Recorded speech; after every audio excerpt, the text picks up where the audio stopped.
Bonsoir à tous. D'abord, je vous remercie. J'ai l'impression que tout le monde comprend le français, ou alors il y a des traducteurs qui travaillent bien, donc je peux sans crainte m'exprimer dans ma langue maternelle, et c'est beaucoup mieux pour vous tous. Nos systèmes médiatiques occidentaux fonctionnent toujours sur le même mode. Il désigne un ennemi, un diable, un Hitler, puisque c'est devenu quasiment un nom commun. Et il le voue à la vindicte universelle, le chargeant de tous les péchés d'Israël. Si l'on remonte dans l'histoire, on peut dire que ce sont les services anglais de la propagande qui ont inventé cette méthode au fil des siècles et de leur lutte inexpiable contre la puissance continentale du moment.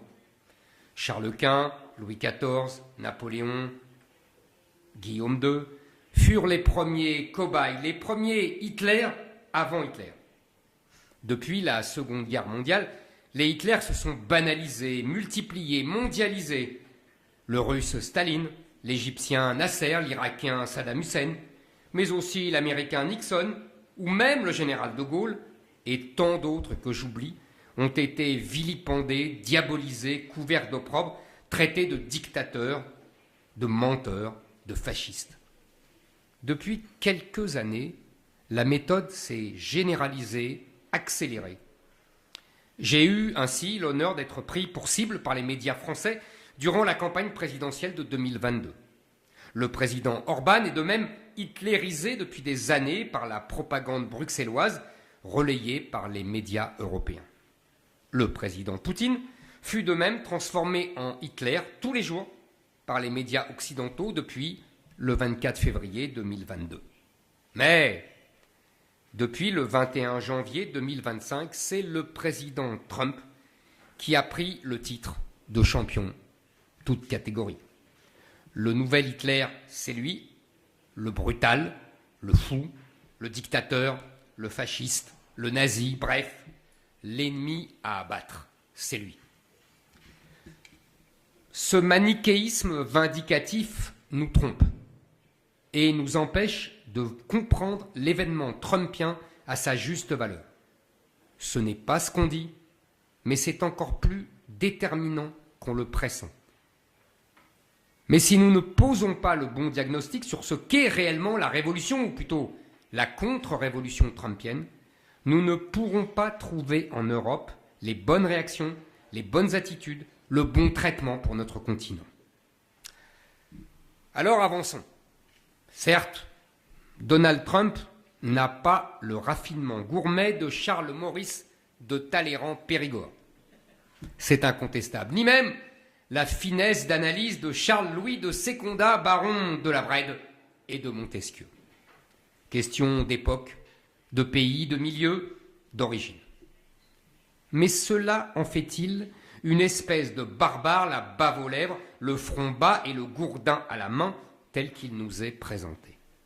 Et même, s'il y avait dans ce portrait de Trump en brut une part de vrai, n'est-ce pas la bonne réponse aux questions qui se posent à nous?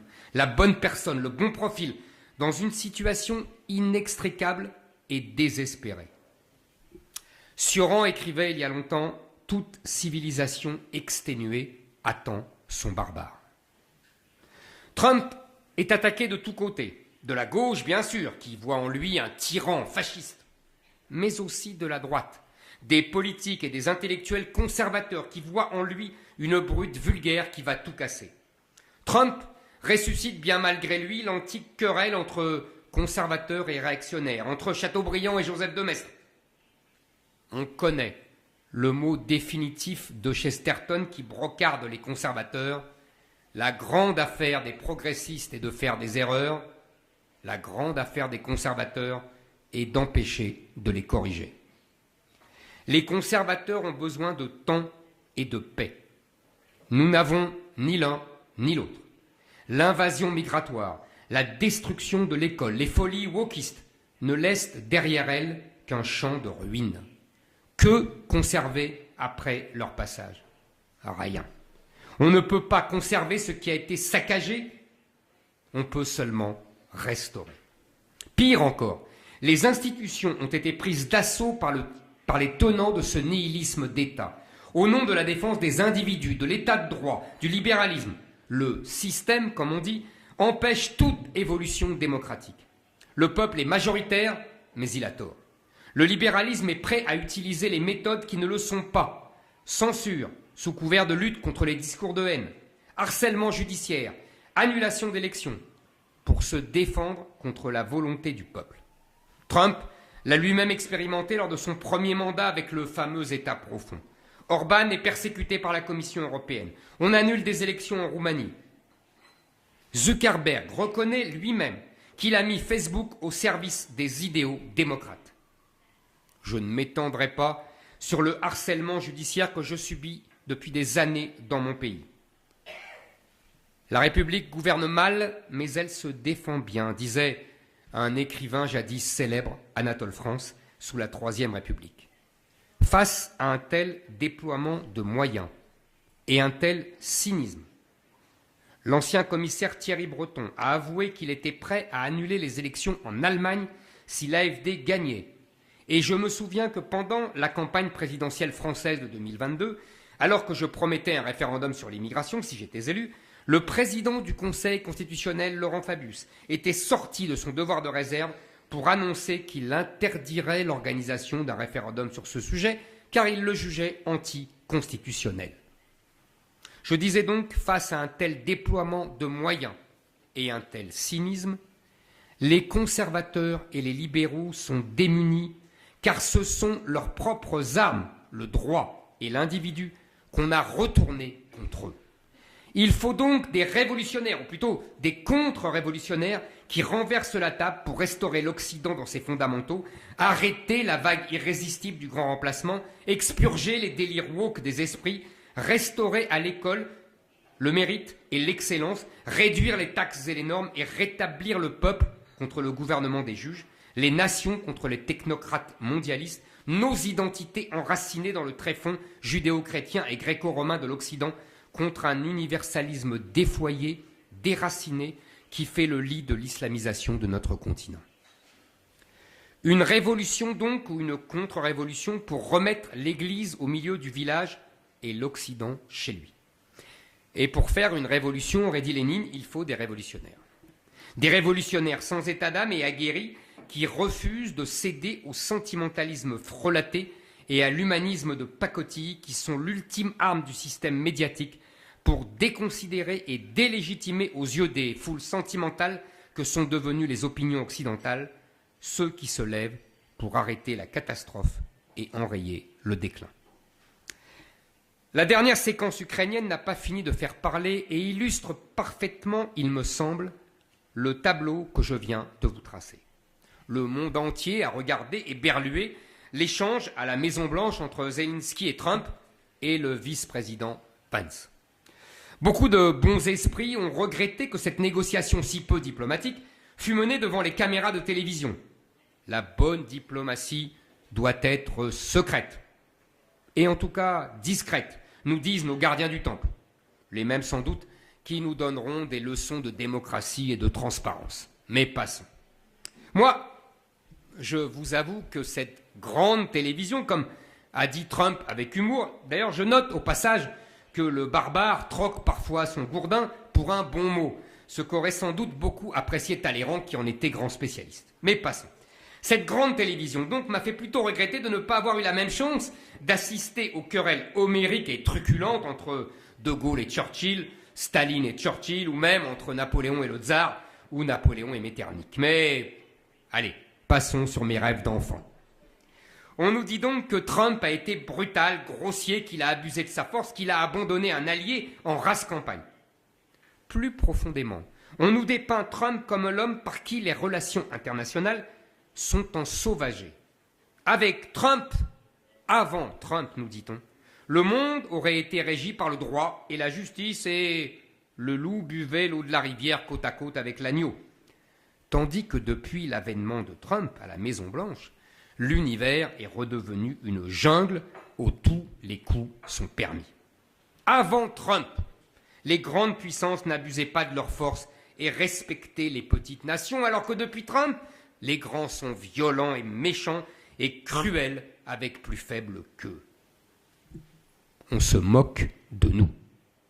Avant Trump, les États-Unis protégeaient généreusement leurs alliés européens en partageant uniquement leurs valeurs démocratiques, tandis que Trump, fasciné par les dictateurs et par la force, les traite avec mépris et rudesse. Oui, on se moque de nous. On a oublié l'extraterritorialité du droit américain, les amendes exorbitantes aux grands groupes européens, les écoutes téléphoniques des leaders allemands ou français, les pressions pour acheter des avions américains, sans compter l'argent déversé par Soros et l'État américain pour alimenter les associations de défense des migrants ou de théorie du genre. On a oublié, mais pas moi. On a oublié que les institutions fondées à l'issue de la Seconde Guerre mondiale l'ont été pour assurer la pérennité de l'hégémonie américaine.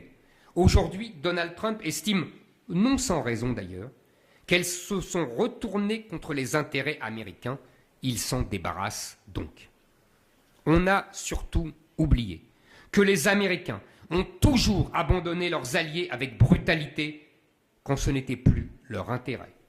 Les Anglais et les Français à Suez en 1956, le Shah d'Iran en 1979, Moubarak en 2011.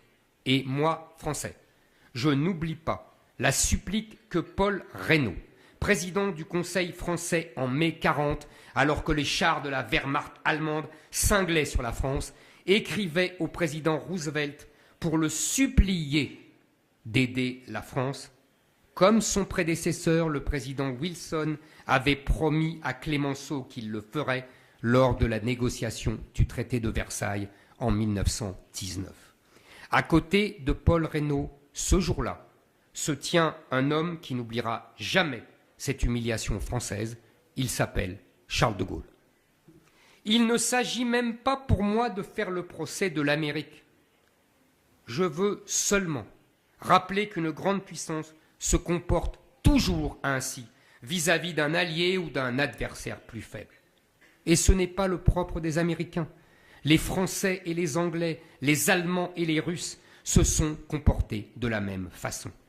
Vous vous souvenez ici, en Hongrie, de la brutalité avec laquelle notre Clémenceau, du haut de la victoire chèrement acquise dans les tranchées de la guerre de 1914, vous a arraché les 2/3 de votre territoire.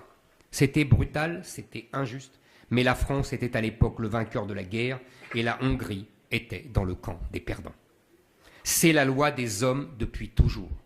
Napoléon disait « Il n'y a qu'une façon de conduire les hommes, c'est d'être fort, car il n'y a dans la force ni illusion ni erreur, c'est le vrai mise à nu. » Une phrase d'Emmanuel Macron m'a frappé alors qu'il venait rencontrer à Washington le président Trump.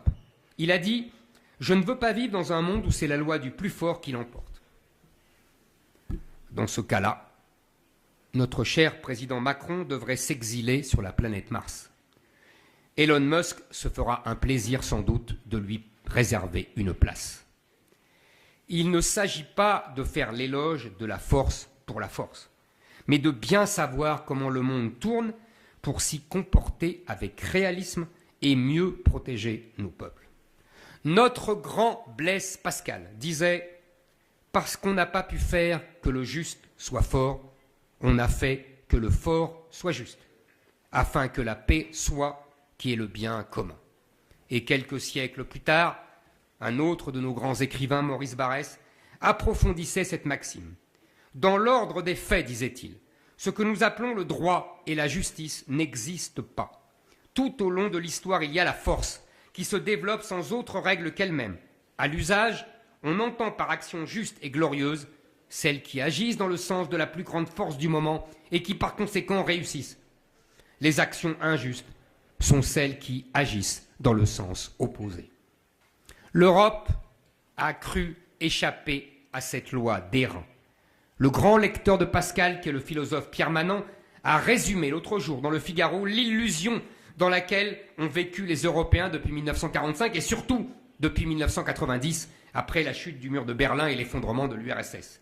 Il a écrit « La construction européenne a cru vivre selon la justice, en oubliant la force. Voilà pourquoi je considère que l'avènement du président Trump est une chance pour l'Europe. D'abord en dessillant les yeux des Européens sur le sens de la protection américaine. Il pousse leurs dirigeants à comprendre qu'on ne se défend bien que par soi-même. Le général de Gaulle le disait, la défense ne peut être que nationale. Et ça tombe bien, nous sommes revenus en vérité aux questions qu'on se posait déjà en 1962. À cette époque-là, cette année-là, le général de Gaulle offrait au chancelier allemand Adenauer l'amitié de la France et sa protection, celle de son armée et surtout de sa puissance atomique en devenir. Le vieux chancelier francophile accepta la main tendue, mais les parlementaires allemands, manipulés en sous-main par Jean Monnet, le père de l'Europe, et les services américains et britanniques, adoptèrent un préambule à ce traité franco-allemand pour rappeler la prééminence de l'OTAN et de la protection américaine sur l'alliance avec la France. 60 ans plus tard, près de 70 ans plus tard, tout le monde est gaulliste, rigolait il y a peu un ministre hollandais. Les Allemands sont-ils vraiment prêts eux aussi à donner raison au visionnaire chef de l'État français? Qu'on ne nous parle pas de défense européenne, utopie européiste en dehors de ce schéma. L'Europe, je le répète, ne se défendra qu'à partir de ses armées nationales. Les Allemands et les Européens sont-ils prêts à acheter des Rafales au lieu des F-35? Sont-ils prêts à faire des chars et des drones avec les Français? L'industrie allemande peut d'ailleurs trouver là l'occasion inespérée de se relancer. Les dirigeants allemands saisiront-ils cette chance historique? Par ailleurs, on peut espérer que l'action de Trump en Ukraine amènera vite la paix dans cette région. Je dis depuis le début de ce conflit qu'il n'a pas lieu d'être. Qu'on pouvait comprendre et qu'on peut comprendre le rêve national de l'Ukraine, mais qu'on ne peut pas ignorer que dans l'histoire russe, tous les envahisseurs sont passés depuis des siècles par l'Ukraine. Charles XII, Napoléon, Hitler. Un statut de neutralité à la finlandaise ou à l'autrichienne n'est pas infamant et il n'a jamais été transgressé par les Russes, même lorsqu'ils étaient dirigés par le tyran communiste Joseph Staline. La fin de la guerre à l'Est, inéluctable en dépit des manœuvres stupides de retardement des dirigeants européens, va enfin, je l'espère, et le réclame depuis des années, ramener les Européens, et en particulier les Français, vers la vraie menace existentielle qui est en train de faire disparaître les peuples européens sous une vague migratoire inédite dans l'histoire du continent par sa quantité et sa rapidité. Je ne le répéterai jamais assez, le grand remplacement de notre civilisation judéo-chrétienne par la civilisation arabo-musulmane est le danger mortel qui nous menace, nous, Européens, bien davantage que les chars russes et les drones de Poutine. Qu'on me comprenne bien, je ne suis ni poutinien, ni trumpien, ni anti-Poutine, ni anti-Trump, ni pro, ni anti-Zelensky. Je suis pro-français. Je suis atterré par le déclassement français. Ce déclassement touche tous les secteurs, industriels, économiques, financiers, sécuritaires, intellectuels. Notre dette a dépassé les 3 000 milliards d'euros. Notre déficit budgétaire est de 160 milliards d'euros. Nos déficits annuels de la balance commerciale flirtent avec les 100 milliards d'euros. Notre territoire est colonisé par des populations étrangères qui refusent de s'assimiler à nos mœurs. Des bandes de trafiquants de drogue, armées et violentes, servent de milices à ces quartiers où règne l'alliance de la Kalachnikov et du Coran. Et même les vendeurs à la sauvette africains, au pied de la tour Eiffel, chassent les policiers à coups de pierre. Notre justice est pleine de mansuétude pour les voyous maghrébins et africains et impitoyable pour les policiers qui tentent de nous défendre contre eux. Des pays comme l'Algérie, mais aussi le Mali, refusent de reprendre leurs clandestins et nous insultent quand nous insistons. La vérité dans cette affaire ukrainienne est que nous n'avons pas la main. Pour faire une guerre de haute intensité, comme on dit aujourd'hui, il faut dépenser des centaines de milliards d'euros que nous n'avons pas. Emmanuel Macron, dans ces conditions, fait ce qu'il fait de mieux, il fait semblant, il surjoue le rôle de la France. Mais le général de Gaulle, avant de déployer dans le monde la parole de la France, a d'abord redressé notre pays, ses finances, son économie, son industrie, son armée. C'est à cette tâche que nous devons nous atteler. C'est cela notre guerre, et pas un hypothétique affrontement avec la Russie.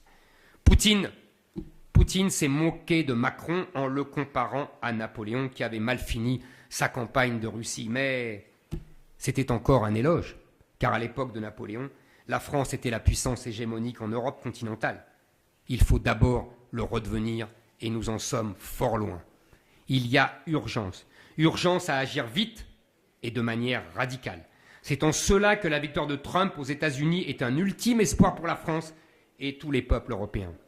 Ce fut une victoire nette, sans concession, à ce qu'on appelle en France la dédiabolisation. Trump ne s'est jamais soumis à l'idéologie des médias et a annoncé ce qu'il ferait sans se dissimuler. Dans la longue histoire de l'Occident, depuis le Moyen-Âge, à chaque fois qu'un phénomène politique, idéologique, mais aussi artistique ou économique émerge en Occident, il se répand aussitôt comme une traînée de poudre partout ailleurs. C'est même sans doute la meilleure preuve que nous appartenons à la même civilisation. On pourrait évoquer l'invention de l'État-nation en France et en Angleterre, ou le style gothique des cathédrales en France, ou la lettre de change bancaire en Italie. Les Hongrois connaissent d'ailleurs parfaitement ce phénomène, puisqu'à partir du moment où ils se sont convertis au christianisme, leur peuple est entré dans la famille des peuples européens et a vécu au même rythme que les autres. Plus récemment, on a vu le mouvement de protestation des années 60, né à Berkeley, en Californie, toucher toutes les jeunesses occidentales. Ou, à la fin des années 70, le thatchérisme s'imposait dans tous les pays d'Europe, y compris par-delà le rideau de fer, dès que celui-ci s'effondra. Il faut reconnaître, même si cela froisse ma susceptibilité de français, que tous les grands mouvements révolutionnaires depuis le XVIIIe siècle sont partis des pays anglo-saxons, Angleterre et surtout États-Unis. C'est pourquoi la victoire de Trump me réjouit, non par servilité à son égard ou pour surfer sur la vague comme j'entends beaucoup en France, ce serait minable et bête. Mais je vois les choses telles qu'elles sont. La victoire de Trump en Amérique, cela signifie que la lutte est enfin engagée contre le totalitarisme woke, contre les stupidités de la théorie du genre, contre les crimes du délire transgenre, pour le retour de la méritocratie dans les écoles, les universités et les entreprises. Cela signifie aussi que la lutte est engagée contre une immigration qui est enfin regardée pour ce qu'elle est, une invasion et une contre-colonisation. C'est enfin le combat engagé contre la bureaucratie à Washington qu'on peut et doit mener à Bruxelles, contre une oligarchie technocratique et judiciaire qui confisque le pouvoir et qui, au nom de la démocratie, la dénature, lui impose la tyrannie des minorités, qu'elles soient ethniques ou sexuelles. L'état de droit ne doit plus servir de paravent au pouvoir abusif d'une oligarchie technocratique et judiciaire qui, dans le but au départ louable de protéger l'individu et ses libertés, a fini par saper tout pouvoir à l'État et l'a rendu impuissant à protéger cet individu contre les prédateurs violents qui pillent et saccagent nos contrées. Il y a longtemps que la Hongrie a sonné l'alarme. Votre histoire a fait de vous un laboratoire de tous les maux qui nous accablent. Vous avez été à la fois soumis au totalitarisme communiste, à la tyrannie islamique et à l'absurdité de l'homme sans qualité viennois. Depuis des années, vous nous avertissez en vain. Désormais, votre message sera relayé, amplifié, décuplé à Washington et bientôt, je l'espère, à Bruxelles et à Paris. Je vous remercie.